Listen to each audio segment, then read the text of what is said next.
ओम नमः सिद्धेभ्यः।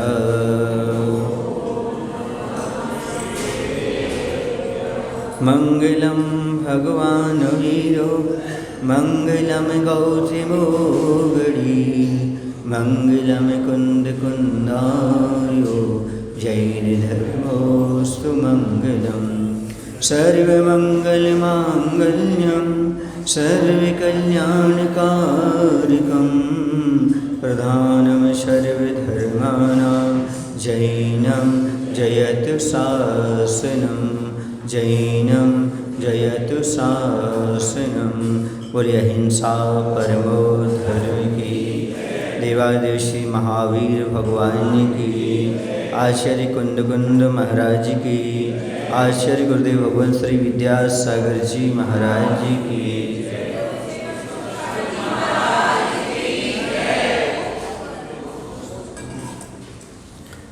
संतान को जन्म देना ही पर्याप्त नहीं होता। जन्म देने के उपरांत उसकी जीवन विकास की ओर भी ध्यान देने की आवश्यकता हुआ करती है। सर्वांगीण विकास करना बहुत जरूरी होता है।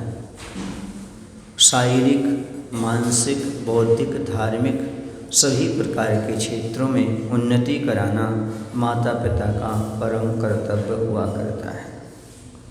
संतों से यही श्रुति सुनी है 148वें पर, संतान की अवनति में निग्रह का हाथ उठता है माँ का, और संतान की उन्नति में अनुग्रह का हाथ उठता है माँ का। और यही हुआ प्रकृति माँ की आँखों में रोती हुई करुणा बिंदु बिंदु करके दृग बिंदु के रूप में करुणा कह रही है कण कण को कुछ। यहाँ पर संतों के मुख से एक ही बात सुनी गई है, और बात क्या सुनी गई है कि संतान का जीवन यदि पाप पतन की ओर जाता है तो माँ उसे डांट फटकार लगाती है, निग्रह का हाथ उठता है, मतलब पिटाई के लिए हाथ उठता है, डांट फटकार करती है माँ यदि बच्चे का जीवन पाप पतन की ओर जाता है तो, जिससे वह पाप से बच जाए। और यदि संतान अपने जीवन को श्रेष्ठ, अच्छा, उन्नत बनाती है तो उस पर अनुग्रह अर्थात उपकार का या प्रेम कृपा बरसाती हुई माँ गौरव से अपना माथ उठाती है, अर्थात सिर ऊंचा करके कहती, देखो हमारा बेटा राजा बेटा बन गया, उसने ऐसा काम किया, उसने ऐसा काम किया। दोनों काम माँ करती है। यदि बच्चा गलत करता है तो उसके लिए डांट फटकार भी जरूरी है, और अच्छा करता है तो उसे प्रेम प्रोत्साहन देना भी बहुत ज़रूरी है। लेकिन क्या होता है, डांट फटकार तो हम नहीं करते, प्रेम प्रोत्साहन देते रहते हैं तो लड़का बिगड़ जाता है। लाड़ देना अच्छी चीज़ है, लेकिन डांटना भी उससे अच्छी चीज़ है। जितना लाड़ देते हो अच्छाई पर, उससे ज़्यादा बुराई पर उससे डांट फटकार भी करना चाहिए, तभी बेटे का सर्वांगीण विकास हो सकता है, अन्यथा नहीं। विकास की दिशा में कदम दोनों उठाना चाहिए, क्योंकि माँ का अधिकार है। माँ चाहे तो गलती पर चांटा भी मार सकती है, और माँ का अधिकार है, अच्छा करता है तो लाड़ प्यार से उसके चेहरे पर हाथ भी फेर सकती है। दोनों काम माँ को करना चाहिए। कहते हैं लाड़ेत बहवा दोषा ताड़ेत बहवा गुना, नीति वाक्य है। लाड़ प्यार करने से बच्चों में बहुत सारे दोष आ जाते हैं, और ताड़ना देने से, डांट फटकार करने से बहुत सारे गुण आते हैं। इसलिए वक्त वक्त पर बच्चे को डांट लगाना भी बहुत आवश्यक है। लाड़ प्यार में बच्चे प्रायः बिगड़ जाते हैं, ज़्यादा लाड़ प्यार दे दो तो, और डांट फटकार करो तो वह बिगड़ने से बच जाते हैं। इसलिए तो आज जिसने हाई को लिखा, डांट के बिना शिष्य व शिष्य का भविष्य ही क्या। जैसे गुरु शिष्य को डांट लगाते हैं उसमें गुण आते हैं, उसी प्रकार माँ अपने पुत्र को डांट लगाती है, पुत्र में भी गुण आ जाया करते हैं।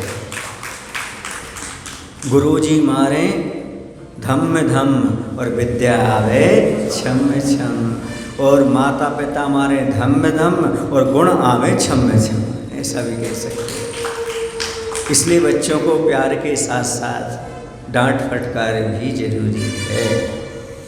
प्यार प्यार देते जाओगे तो बिगड़ जाएगा, और डांट भी ज़्यादा दोगे फिर बच्चा आपके हाथ से निकल जाएगा। इसलिए बिगड़ना भी नहीं और निकालना भी नहीं। बच्चे को अपना बनाए रखना चाहते हो तो सबसे पहला कर्तव्य यदि कोई है तो ये है, बच्चों को समय समय पर प्यार दो और समय समय पर डांट फटकार भी देना चाहिए। यदि ऐसा नहीं करते हो आप तो आप चूक कर रहे हो। मोह बस बच्चे को डांटते नहीं हो, प्यार देते हो तो समझो उसको आप दोषों का वर्धन कराते जा रहे हो। और इस समय समय पर आप डांटते जाते हो, प्यार भी देते जाते हो, दोनों काम आपको करने की आवश्यकता है। एक काम करोगे तो ठीक नहीं। और यहाँ माँ के लिए कहा जा रहा है, प्राय करके माँ बुरी बन जाती है। क्यों? क्योंकि माँ डांटती है ज़्यादा। पिताजी को तो फुर्सत नहीं मिलती डांटने की, पिताजी तो चले जाते अपने ऑफिस से दुकान, घर में कौन रहती है? माँ रहती है। तो माँ बुरी बन जाओ कोई बात नहीं। बचपन में जो माँ बच्चे को बुरी लगती है, जवानी में वही माँ सबसे अच्छी लगती है।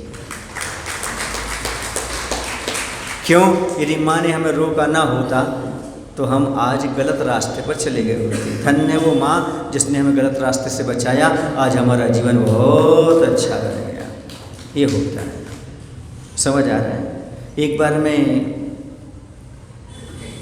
शिविर में बच्चों को उपदेश दे रहा था कि माता पिता की सेवा किया करो और माता पिता की बात माना करो, उनके पास रहा करो। तो एक बच्ची ने खड़े होकर के प्रश्न कर दिया, महाराज जी आपने कितनी माता पिता की बात मानी, कितनी सेवा की, आप तो छोड़ करके मुनि बन गए। मैंने कहा सेवा का अर्थ क्या मानते हो बेटा? हमारे माता पिता ने हमें शास्त्र पढ़ाए हैं, मंदिर जाना सिखाया है।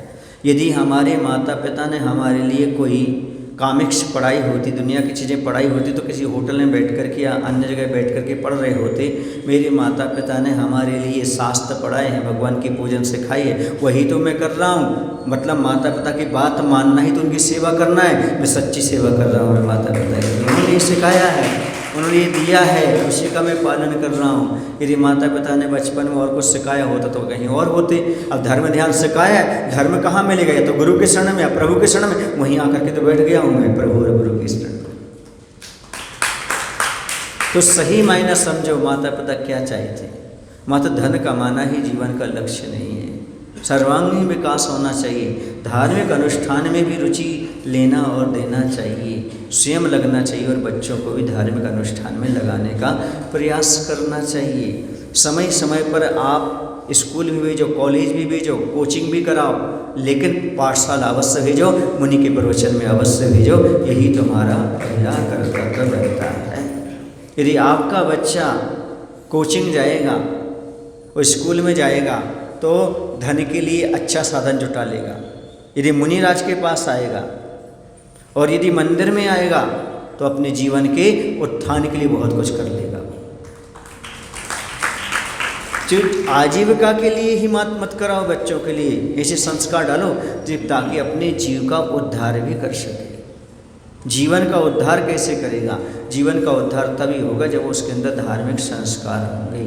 मात्र पैसा कमाने की कला मत सिखाओ, बल्कि पैसे को कैसे लगाना परमात्मा की उपासना में ये भी सिखाओ।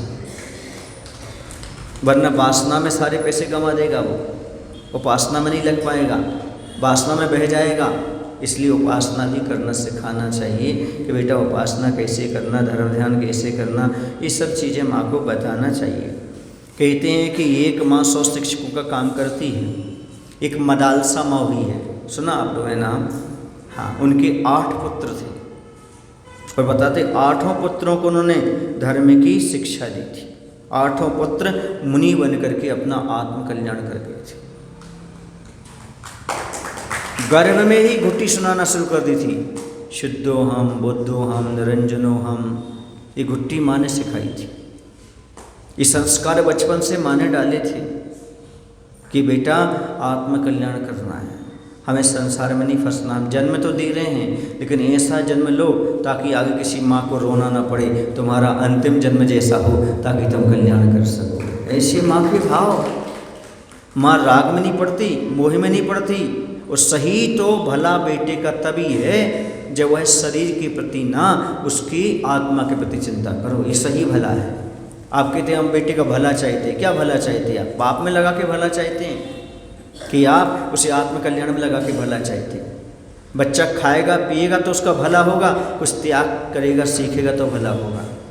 रात्रि भोजन का त्याग करेगा तो भला है कि रात में खाएगा तो भला है? रात में कई बार खाने वाले लोग बीमार पड़ जाते हैं, और जो रात में नहीं खाते वो स्वस्थ रह जाते हैं, बच्चे स्वस्थ बने रहते हैं। ये धारणा है कि ज़्यादा खिलाएंगे पिलाएंगे तो बच्चा अच्छा रहेगा। ऐसा नहीं है, बल्कि जितना पचेगा उतना ही तो खिलाओ।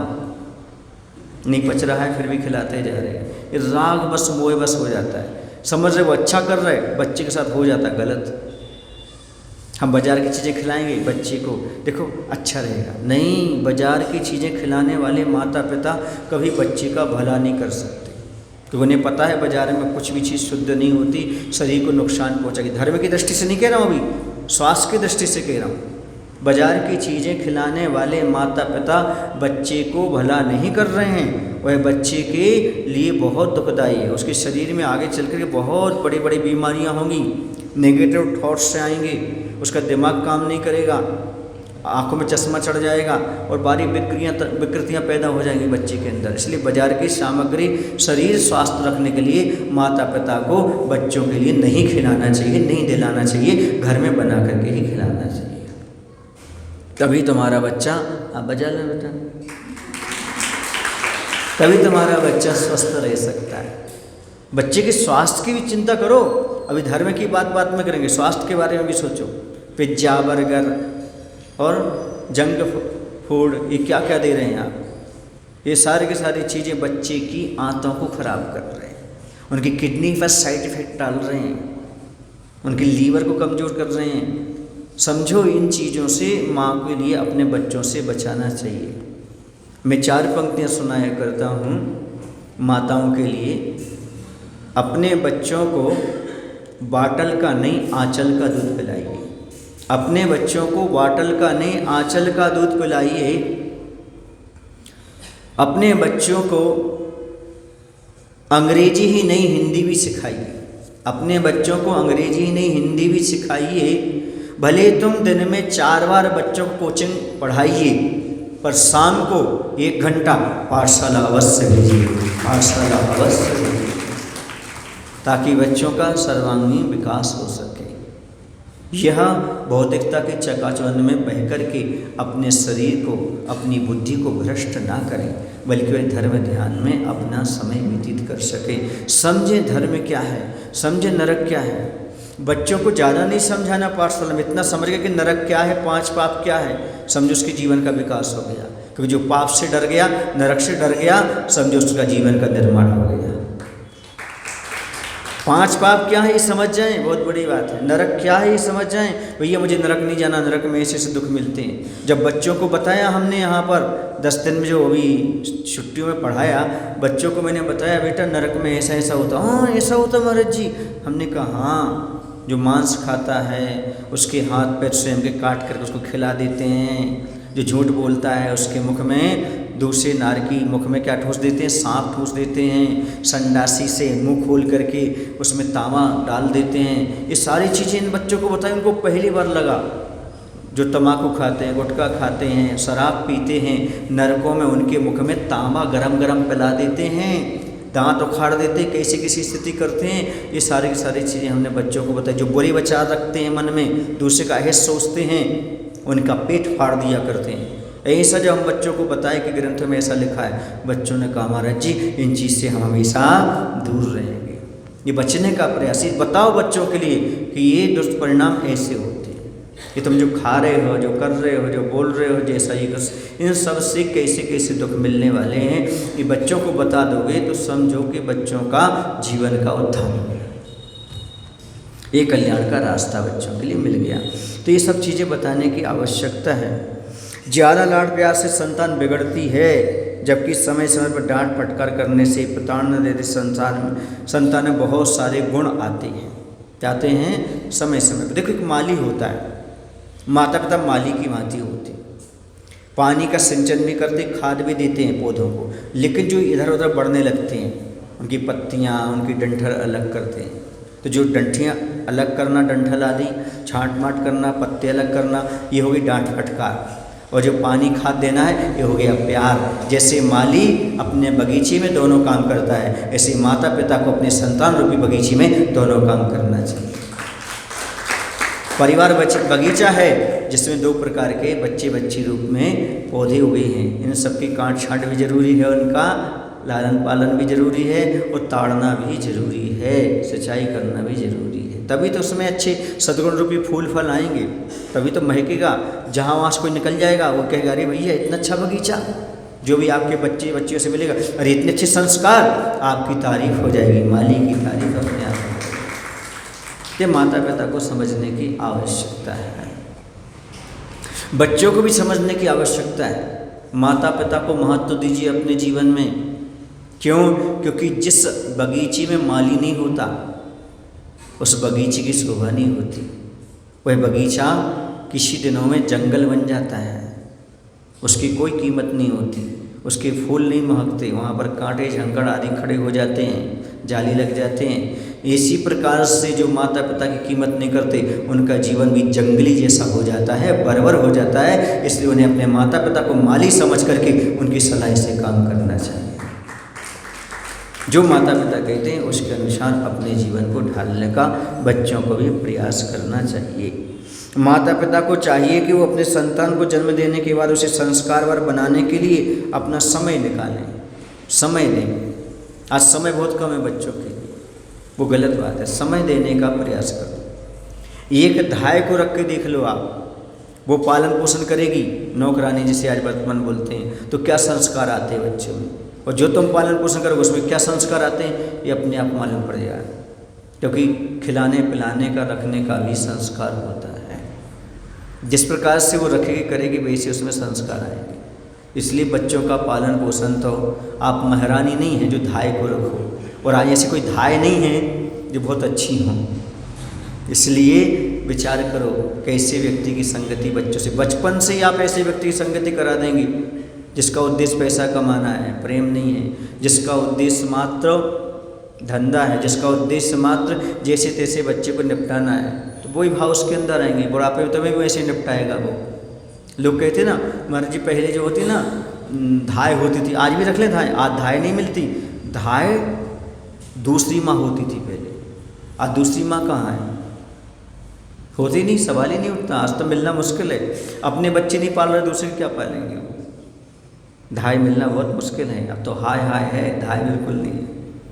बताते हैं बच्चे नहीं खाते तो जब ऐसे ठूंसती हैं, वो ठूंसती खिलाती हैं, मारती भी हैं, दरवाज़ा बंद कर देती वो। तुम तो चले गए ऑफिस, वहाँ पिट रहे हैं बच्चे, आपकी मजबूरी है, ऑफिस कहाँ से ले जाएं बच्चों के लिए, क्योंकि पति पत्नी दोनों ऑफिस में चले गए। तो इस प्रकार की उनकी पिटाई हो जाती है बच्चों की, जबरदस्ती खिलाया जाता है उनको, खाओ तुम तो। क्यों? उनको तो पैसा मिला है, ये काम करना तो कर रहे हो, अपने हिसाब से करेंगे। तो इस बारे में भी हमें बहुत ध्यान देने की आवश्यकता है। संतान की अच्छी बुरी संगति पर भी, आदतों पर भी ध्यान दें। बच्चों को अपना प्यार दें, समय दें, डांट फटकार दें, ये बहुत ज़रूरी है। समय बहुत ज़रूरी है। जो बच्चों को समय नहीं देंगे वो क्या करेंगे। एक बार की बात है, एक बच्चे से मैंने कहा तो माता पिता के पैर छूते हो? बोले छूना तो चाहते पर मम्मी मना कर देती। मैंने कहा मम्मी मना कर देती? बोले हाँ महाराज जी। बोले क्यों? जब हम सुबह जाते हैं ना स्कूल तो हमारे पापा सोते रहते हैं और कहते सोते समय पैर नहीं छूना चाहिए, मम्मी मना कर देती, सोते व्यक्ति के पैर नहीं छूते। बोले हमने कहा एक काम करो बेटा, जब शाम को आओ तब छू लिया करो। बोले पापा नहीं आते तब, पापा 10-12 बजे के बाद आते हैं। अब बताओ, जब बेटे का फेस टू फेस चेहरा ही नहीं दिखेगा तो चरित्र क्या देखो।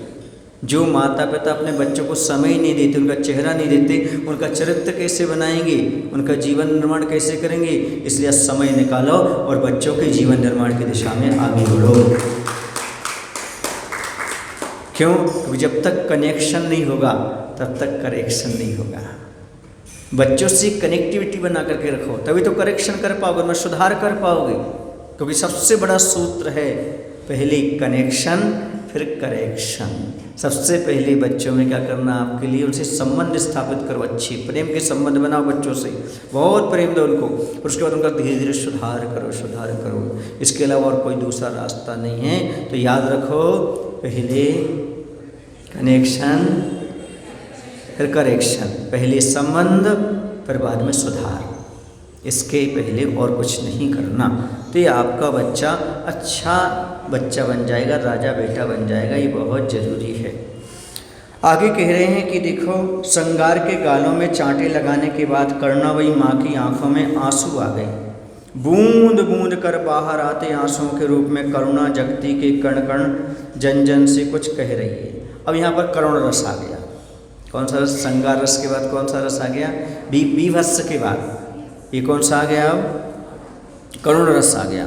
करुणा कह रही है कण कण को कुछ, परस्पर कलह हुआ तुम लोगों में बहुत हुआ, वह गलत हुआ, मिटाने मिटने को क्यों तुले हो, इतने सयाने हो, जुटे हो प्रलय कराने, बिस्से धुले हो तुम।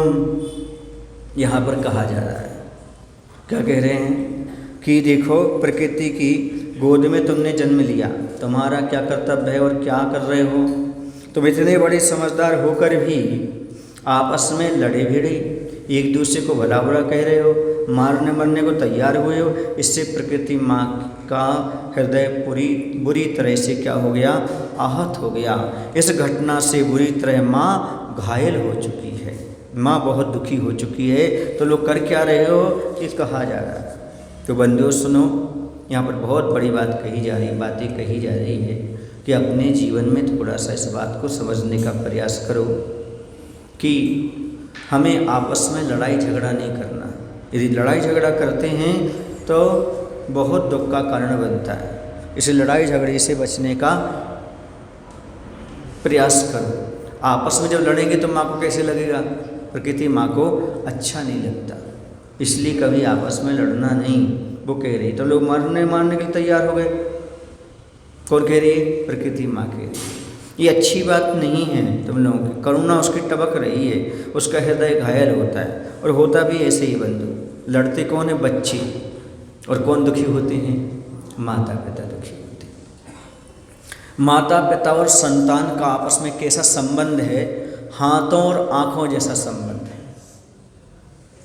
चोट लगती है हाथ में और आंसू आते हैं आँख में। ऐसी तकलीफ होती है बच्चों को, संतान को, लेकिन रोती माँ है, तकलीफ माँ को होती है। दूसरा, जब आँखें भर आती रोती हैं तो आंसू कौन पोंछते हैं? हाथ। ऐसे जब मार होने लगती है तो बच्चे आंसू पोंछने के लिए पहुँच जाते हैं। ऐसा संबंध होना चाहिए पिता पुत्र का, माता का पुत्र का, कि माता पिता की आंखों में आंसू आए तो तत्काल बेटा बेटी दोनों हाथों को पोंछ करके जाकर के पोंछना चाहिए। और यदि बेटा बेटी कोई कष्ट हो जाए तो माँ की आंखों से आंसू आ जाना चाहिए। ये काम तो हो रहा है आज। क्या? जब बेटा बेटी हाथ को तकलीफ पहुँचती है तो माँ की आंखों से आंसू तो आ जाते हैं, पर बच्चे पोंछने नहीं पहुँचते हैं। वो गलत हो रहा है। क्यों? क्योंकि संस्कारों का अभाव होता चला जा रहा है। तो ये दोनों संबंध रखो कि यदि हाथों को चोट लगे तो आँखों में आंसू आ जाएं, और यदि आँखों में आंसू आ जाए तो दोनों हाथ वहाँ पहुँचने के लिए पहुँच जाएं। ये है माता पिता का संबंध है। जो औलाद है वो हाथ के रूप में है, संतान हाथ के रूप में है, और माता पिता दोनों आँख के रूप में है। इस बात को हमेशा ध्यान रखने की आवश्यकता है। समझ गए ना? माँ की एक दुआ जिंदगी बना देती है। माँ की एक दुआ जिंदगी बना देती है। खुद रो देगी मगर तुमको हंसाएगी। खुद तो रो देगी पर तुमको हंसाएगी। कभी भूल कर भी माँ को मत रुलाना। एक छोटी सी बूंद पूरी धरती को हिला देगी, पूरी धरती को हिला देगी। इसलिए कभी माता पिता को मत रुलाना। सबसे बड़ा निकृष्ट कर्म है माता पिता की आंखों से आंसू आना। और जिस दिन माता पिता की आंखों से आंसू आ गए, समझो तुम्हारा किया कराया धर्म सारा पानी में चला गया, ढुल गया, वो समाप्त हो गया। क्यों? क्योंकि तुमने उपकारी के लिए क्या कर दिया? तिरस्कृत कर दिया। और उपकारी का तिरस्कार, उपकारी की आंखों में आंसू माना, तुम्हारा धर्म कोई मायना नहीं रखता। उपकारी के हमेशा उपकार को अपने जीवन में मानना चाहिए। कहते हैं कि किसी ने कहा कि अच्छे कर्म करो, मरने के बाद तुम्हें स्वर्ग मिलेगा। आप लोग सुनते हो ना, अच्छे कर्म करो, मरने के बाद तुम्हें स्वर्ग मिलेगा, तुम स्वर्ग में जाओगे, स्वर्ग की संपदा को भोगोगे, सुख भोगोगे। पर मैं कहता हूँ माता पिता की सेवा कर लो, तुम्हें जीते जी यहीं स्वर्ग मिल जाएगा। तो अपने उपकारी की सेवा कर लो, माता पिता की सेवा कर लो, जब तुम मरने के बाद स्वर्ग मिलेगा, जब मिलेगा, अभी जीते जी यहीं आपको स्वर्ग मिल जाएगा। क्योंकि जिस घर परिवार में माता पिता का सम्मान होता है वह स्वर्ग से कहीं छोटा नहीं होता है, वह स्वर्ग जैसा परिवार होता है। परिवार किसका नाम है? परिवार को आप लोग इंग्लिश में क्या बोलते हैं? फैमिली,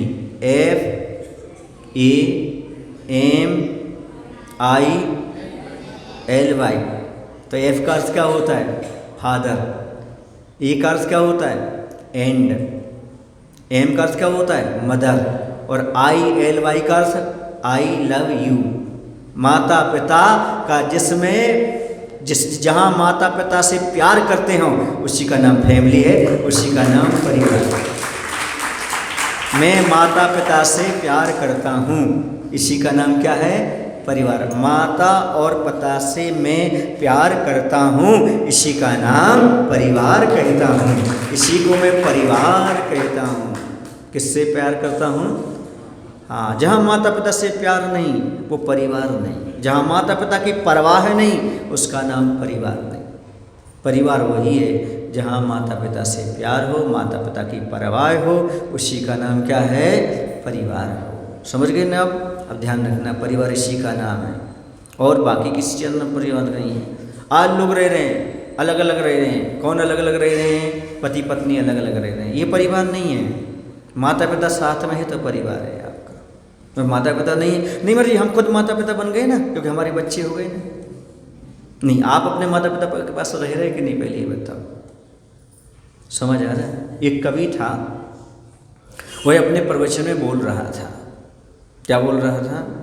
कि हर व्यक्ति को अपने पास अपने माता पिता को रखना चाहिए।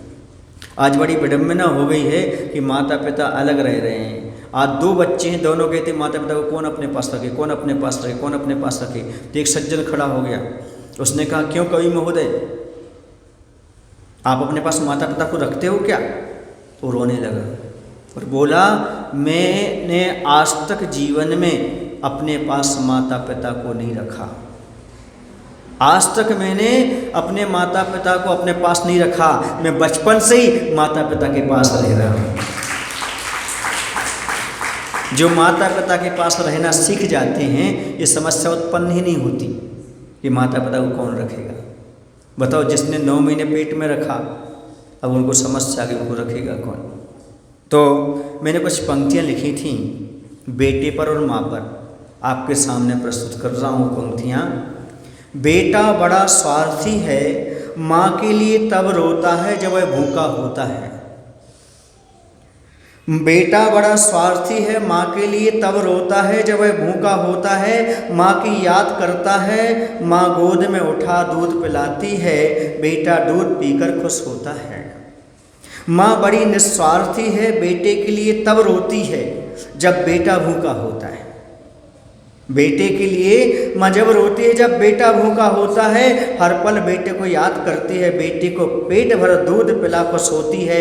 दुनिया के इस मेले में माँ और बेटे के भावों में कितनी बड़ी दूरी है, काश बड़ा होकर इस बात को बेटा समझ पाता कि माँ बेटे का रिश्ता क्या होता है। अरे माँ बाप के बिना जिंदगी अधूरी होती है, माँ बाप के बिना जिंदगी अधूरी। मायना समझे आप? बेटा बड़ा स्वार्थी होता है, कब रोता है? जब उसे भूख लगती है। लेकिन माँ कब रोती है? जब बेटे को भूख लगती है। बेटे को भोजन पानी कैसे दिलाएं, ये भाव रहता है। वह खा पी कर खुश होता है और माँ खिला पिला करके खुश होती है। इतना अंतर होता है।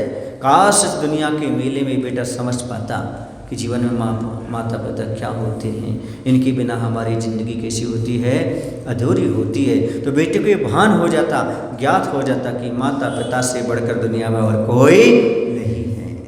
किसी ने लिखा है जिस मूर्ति को तुम बनाते हो, जिसे तुम पैदा करते हो, उसे तुम पूछते हो, और जिसने तुम्हें पैदा किया उसको क्यों नहीं पूछते हो? सामने वाला प्रश्न कर रहा है, जिसने तुझे पैदा किया उसको क्यों नहीं पूछ रहे हो? जिस मूर्ति को पैदा किया तुमने उसको पूछ रहे हो, और जिसने तुम जैसी मूर्ति को पैदा किया उसको क्यों नहीं पूछ रहे हो? ये आज बड़ा प्रश्न चिन्ह है। मैं इसी के बारे में थोड़ी सी बात कहा करता हूँ। आपने अपने जीवन में मंदिर बनाया, बहुत अच्छी बात की, आपने धर्मशाला का निर्माण किया, बहुत अच्छी बात की, लेकिन मैं कहता हूँ यदि आपके पास पैसे नहीं हैं तो आप मंदिर का निर्माण ना करें, चल जाएगा। आप धर्मशाला का निर्माण ना कराएं, चल जाएगा, लेकिन कभी भी जीवन में भूल करके माता पिता के निर्वाह के बारे में पीछे मत हटना। माता पिता का निर्वाह कर दिया तुमने जीवन भर तो समझो तुमने मंदिर का निर्माण कर लिया, तुमने धर्मशाला का निर्माण कर लिया।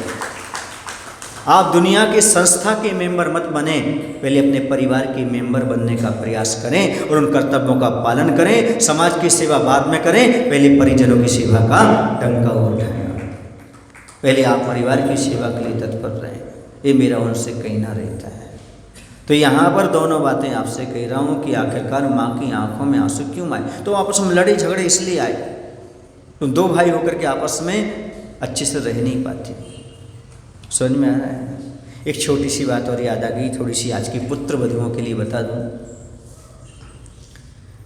एक बेटी ने अपने ससुराल से पीहर में माँ को फ़ोन किया, माँ आज हमारा काम हो गया।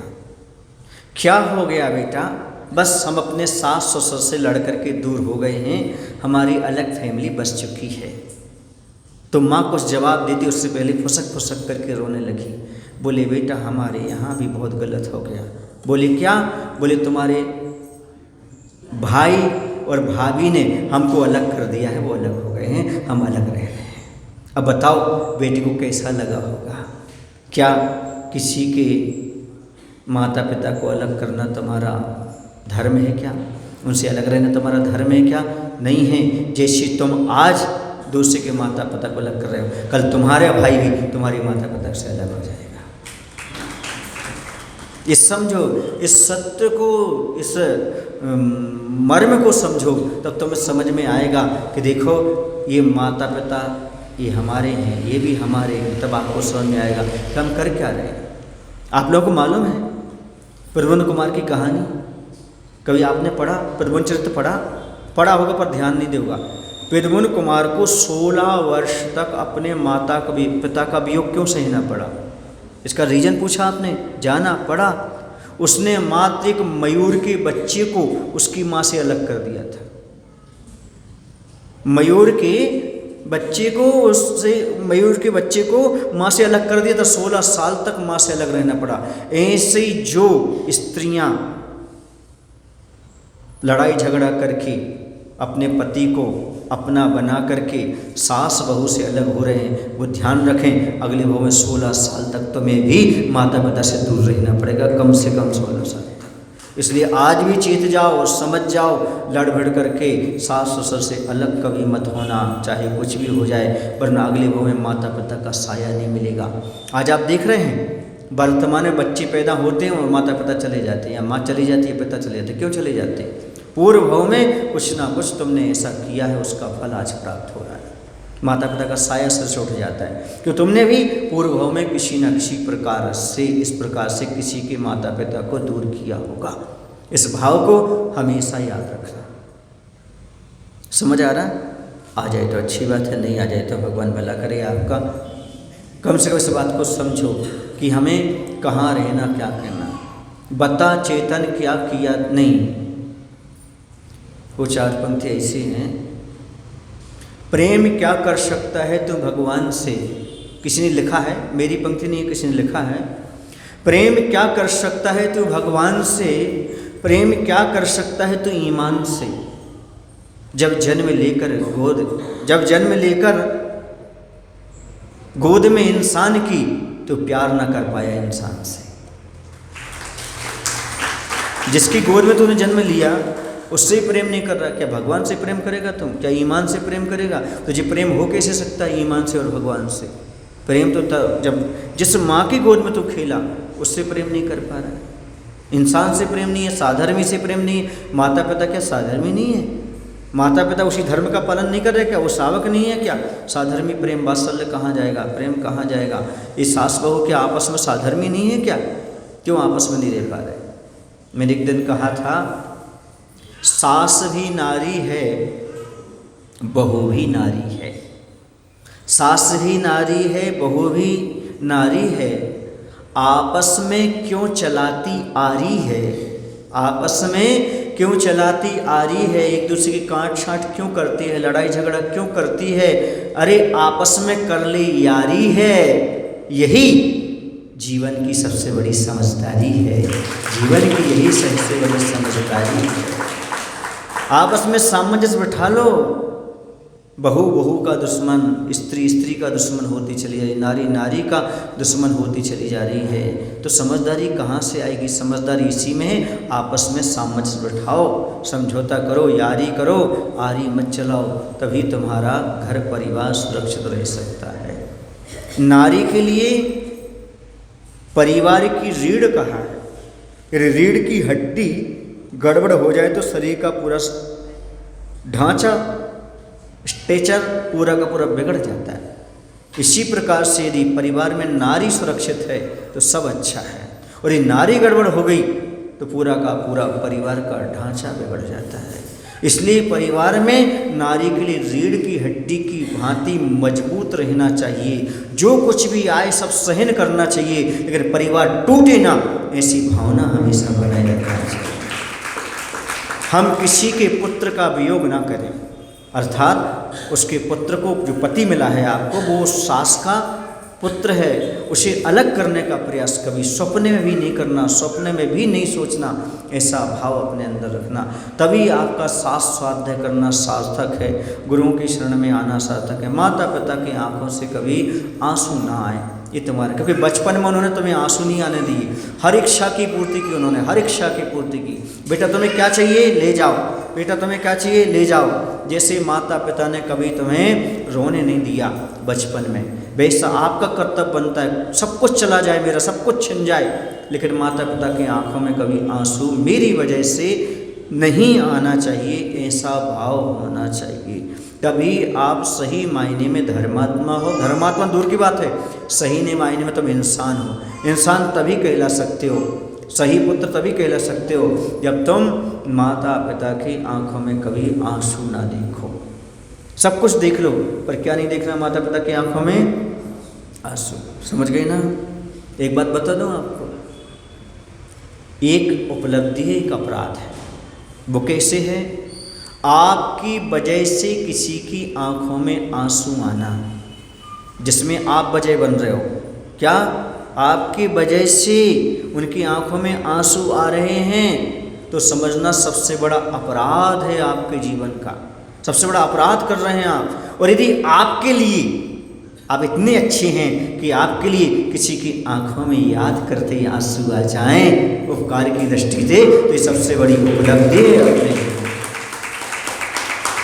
माता पिता की आंखों में आंसू आ जाए, अरे वाह हमारा बेटा, ये सब हमारे बेटे ने किया, हमारे बेटे ने ऐसा किया, हमारे बेटे ने ऐसा किया, तो समझिए उपलब्धि है।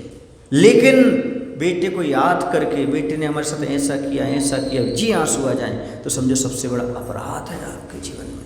इसलिए अपराध नहीं करना कभी, जब भी करना तो क्या करना? उपलब्धि प्राप्त करना सबसे बड़ी उपलब्धि है आपके लिए। समझ आ रहा है ना कि नहीं आ रहा है? मैं तो ऐसे ही करता हूँ, समझ रहे ना? मैं किसी की आंखों में आंसू नहीं लाता, लेकिन जब भी उन्हें हमारी याद आ जाए तो कहेंगे अरे महाराज ने बहुत कुछ दिया है, उनकी आंखों में से आंसू जरूर है। मैं कभी अगवानी से खुश नहीं होता। अगवानी समझते हो? हाँ, अगवानी से खुश नहीं होता। कितने लोग लेने गए थे, कितने छोड़ने गए थे, क्या गए थे, इससे खुश नहीं होता। मैं वो देखता हूँ विदाई कैसी। क्यों? क्योंकि अगवानी भेष की होती है, लेकिन विदाई वहाँ रुक कर के जो चर्या पाली, व्यवहार किया, वो चर्या और व्यवहार की विदाई होती है। हमें मालूम पड़ता है हम कैसे हैं, किस रूप में, वहाँ मालूम पड़ता है। महत्वपूर्ण अगवानी की नहीं किसकी है? विदाई का महत्व होता है। कितने लोग छोड़ने आए थे, कितने लोगों को ऐसा लगा कि हमारे यहाँ से जा रहे हैं, कुछ छूट रहा है, कैसा हो रहा है, तो ये समझ में आता है उस समय।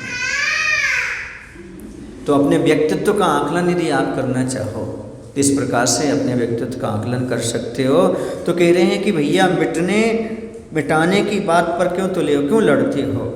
लड़ते तुम हो, रोते कौन है? माता पिता हैं, उनको तकलीफ होती, दुख होती। इसी प्रकार से समाज के जब लोग आपस में लड़ते हैं तब गुरु रूपी माँ को भी कष्ट होता है। क्या होता है?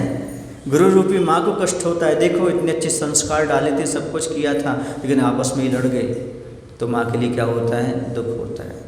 और लेकिन जब बच्चे कभी लड़ाई झगड़े नहीं करते, माँ को लगता है अरे वाह हमारे बच्चे बहुत अच्छे। गुरु को लगता है समाज में कोई लड़ाई झगड़े नहीं होते, ज्ञानोदय में उन्हें बड़ा आनंद आता है, बड़ा अच्छा लगता है। कभी कोई तू मैं नहीं, लड़ाई झगड़े नहीं 4 महीने में, तो लगता है संस्कार अच्छे हैं, और अच्छे संस्कार पढ़ेंगे तो आगे और अच्छा विकास होता चला जाएगा। तो ये उनको भी अच्छा लगता है, आचार्य को भी अच्छा लगता है। कैसे लगता है आचार्य को हम बता देते हैं। आचार्य जी गोमटगिरी इंदौर पहुँचे और हम लोग उस समय 48 महाराज थे और हम लोग की नई नई दीक्षा थी, सब लोग नए नए जवान। और आचार्य ने पहली बार क्या किया था? 23 दीक्षाओं में 20 बाल ब्रह्मचारियों को दीक्षा दी थी, जिसमें मैं भी था, मेरा भी सौभाग्य था। सीधे बाल ब्रह्मचारी 3 तो ऐसे थे, एक अलग जी थे तो छुल्लक जी थे, ऐसी दीक्षा हुई थी। लेकिन हम लोग 20 कैसे थे? सब बाल ब्रह्मचारी थे। आचार्य जैसे देखते बड़े खुश होते थे हम लोग को देख करके। एक दिन हमने पूछा आचार्य जी, कई बार आपके चेहरे पर अलग मुस्कान रहती है देख करके, तो आचार्य बोलते देखो तो कैसे जवान जवान बाल थे तुम लोगों के, दुनिया तो उसको संभालती है, तो लोगों ने जवानी में कैसे घास फूस जैसे उखाड़ करके अलग करके दीक्षा ले ली। फिर आचार्य कहते हैं जैसे एक किसान बीज बोता है और जब फसल लहलहाती देखता है कितना खुश होता है, वैसे मैंने बीज बोए हैं, आज लहलहा रहे हैं, यह देख करके मैं भी खुश हो गया। ये है जैसे माता पिता अपने बच्चों को बढ़ता देख करके खुश होते हैं, वैसे गुरु महाराज भी अपने शिष्यों को की उन्नति देख करके बड़े खुश होते हैं, बड़ा आनंद का अनुभव करते हैं। ये बीज पल्लवित होते चले जा रहे हैं, यही आगे चल करके धर्म की रक्षा करेंगे, धर्म को आगे बढ़ाएंगे, कुंद कुंद महाराज की परंपरा को आगे ले जाएंगे, निर्दोष चर्या का पालन करेंगे। ऐसा आचार्य भगवान देख करके बड़े खुश होते हैं, बड़े आनंदित होते हैं कि देखो इस प्रकार का सब अच्छा चलता चला जा रहा है। अब वो खुश हो रहे हैं, लेकिन हम लोग तो ये खुश हो रहे हैं कि इस पंचम कुल में हमें इतने अच्छे किसान मिल गए जिन्होंने इतने अच्छा बीजारोपण किया है, इतनी अच्छी फसल सामने की, इतनी अच्छी चर्या प्रदान की। हम लोग ये देख करके खुश होते हैं। फसल भी लहलहा रही है और किसान भी मुस्कुरा रहा है, अर्थात शिष्य भी आनंद का अनुभव कर रहे हैं और गुरु महाराज भी आनंद का अनुभव कर रहे हैं। ये है अपना अपना क्या है खेत है और अपने अपने बीज है और अपनी अपनी फसल है बंधु। तो इस प्रकार से हमें भी समझना चाहिए। पुत्रों का कर्तव्य है कि हमेशा ऐसा काम करें जिसमें अपने पिता का नाम रोशन हो, और शिष्यों का भी कर्तव्य ऐसा काम करें जिससे अपने गुरु का नाम रोशन हो। इस प्रकार से अपने जीवन में करते हैं तो जीवन बड़ा ही उन्नत बनता है। तो यहाँ पर जीवन को मत रण बनाओ, प्रकृति माँ का व्रण सुखाओ। अब माँ कह रही है, क्या कह रही है माँ? कि जीवन को रण मत बनाओ, युद्ध क्षेत्र मत बनाओ, माँ का व्रण, माँ के घाव को सुखाओ, माँ के लिए जो तकलीफ हुई है उसे दूर करो। अब लड़ाई झगड़ा बंद करो, इसको युद्ध क्षेत्र मत बनाओ। जीवन युद्ध क्षेत्र नहीं है, जीवन तो धर्म क्षेत्र। ये परिवार युद्ध क्षेत्र नहीं है, ये परिवार तो धर्म क्षेत्र है। परिवार वो है जहाँ पर ग्रस्त धर्म पलता है, जहाँ महाभारत नहीं रामायण की रचना की जाती है। ये सोचो कहाँ तुमने महाभारत खड़ा कर दिया, परिवार में लड़ाई झगड़े शुरू कर दिए। इसे रण मत बनाओ, युद्ध क्षेत्र मत बनाओ, इसमें तो शुद्ध क्षेत्र बनाओ। परिवार युद्ध क्षेत्र नहीं बल्कि शुद्ध क्षेत्र बनाओ, जहाँ ग्रस्त धर्म के 6 आवश्यक अच्छे से पल सकें, हम भी पालें, सब लोग पालें, ऐसा वातावरण बनाओ। युद्ध क्षेत्र नहीं बनाना। कौन सा क्षेत्र बनाना? शुद्ध क्षेत्र। और शुद्ध भोजन बनाओ ताकि शुद्ध क्षेत्र में मुनि महाराज का आगमन होता रहे। ये शुद्ध क्षेत्र बनाने का प्रयास करो। कहाँ लड़ रहे आप उसमें? आप धर्म करने आए थे। आचार्य ने हाई को लिखा, पापों से बचे आपस में भिड़े, क्या धर्म यही है? क्या कहा? पापों से बचे, आपस में भिड़े, क्या धर्म यही है? आप पापों से तो बच रहे हो लेकिन आपस में लड़ रहे हो, चाहे वो त्यागी वृत्ति हो, चाहे मुनिराज हो, चाहे वह गृहस्थ हो, सबके लिए हो गया ये तो सीधा। आप पाप से तो बच रहे हो पर आपस में लड़ रहे हो, क्या इसी को धर्म कहेंगे क्या? आप घर छोड़ करके यहाँ मंदिर में आए तो पाप से बच गए, लेकिन यहाँ आकर के अभिषेक पर लड़ने लगी, पूजन पर लड़ने लगी, इसमें लड़ने लगी, तो क्या इसी का नाम धर्म मानेंगे आप? नहीं, आप पाप से भी बचो और आपस में मत लड़ो, वात्सल से रहो, यही धर्म है आपका। तभी धार्मिक सार्थक है, धर्म करना सार्थक है। ये धर्मात्मा तो बहुत बड़े हैं लेकिन घर में लड़ाई झगड़ा है। कहते भाई ये काय के धर्मात्मा है, मंदिर में भजन गुनगुनाते हैं और घर में गाली गुनगुनाते हैं, क्या मतलब धर्म करने का? यहाँ जो आप सीख करके गए वो घर में उतारना चाहिए। घर परिवार में लड़ाई झगड़ा नहीं। धर्मात्मा का कर्तव्य है भगवान की भक्ति पूजन करके घर जाए तो सब चीज़ों को सहन करे, जैसे भगवान ने सब कुछ सहन किया है। पार्श्वनाथ भगवान की भक्ति करने वालों को पार्श्वनाथ भगवान के गुण भी सीखना चाहिए। समझ आ रहा? तभी तो वह भगवान का भक्त कहला सकता है।